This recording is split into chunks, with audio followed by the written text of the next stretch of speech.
যাদেরকে আমরা প্রতিবন্ধী বলে থাকি। আসলে আমাদের সরকার তাদেরকে ডিসেবল না বলে বরং বিশেষভাবে সক্ষম ব্যক্তি বলতেই পছন্দ করি আমরা বেসিক্যালি চাচ্ছি যে আমাদের কান্ট্রিতে যত স্পেশালি এবল পার্সনস আছেন, পিপল আছেন, যাদেরকে আমরা প্রতিবন্ধী বলে থাকি। আসলে আমাদের সরকার তাদেরকে ডিসেবল না বলে বরং বিশেষভাবে সক্ষম ব্যক্তি বলতেই পছন্দ করি আমরা, এবং সেভাবে তাদেরকে আমরা মেইন স্ট্রিমে স্বাভাবিক জীবনযাপনে কিভাবে আমরা উদ্বুদ্ধ করতে পারি সেটা নিয়ে আমরা একটি পরিকল্পনা করছি।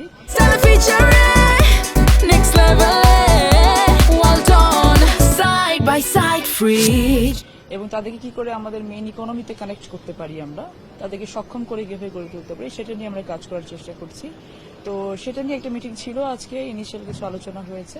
তাদের তো আসলে অনেক ধরনের ফ্যাসিলিটিস দরকার, যেটা আসলে আমরা প্রোভাইড করতে পারিনি এখন পর্যন্ত। তো সেইগুলোকে নিয়ে, যেমন তাদের এডুকেশন সিস্টেমে, তাদের সেবার জায়গাটাতে তাদেরকে সক্ষম করে গড়ে তুলে, স্কিল্ড করে গড়ে তুলে, তাদেরকে ইকোনমিক্যালি বিল্ড আপ করার জন্য, তারপরে তাদের জন্য আমাদের যে স্ট্রাকচারাল ডেভেলপমেন্টগুলো হয় সেখানে আসলে বিভিন্ন বিল্ডিংগুলোতে তার অ্যাক্সেসিবিলিটি থাকে না, হুইল চেয়ার নিয়ে তারা যেতে পারেন না, ওয়াশরুমগুলো অ্যাক্সেসিবল থাকে না, সেই জায়গাগুলোতে আমরা টার্গেট করে কাজ করার চেষ্টা করছি।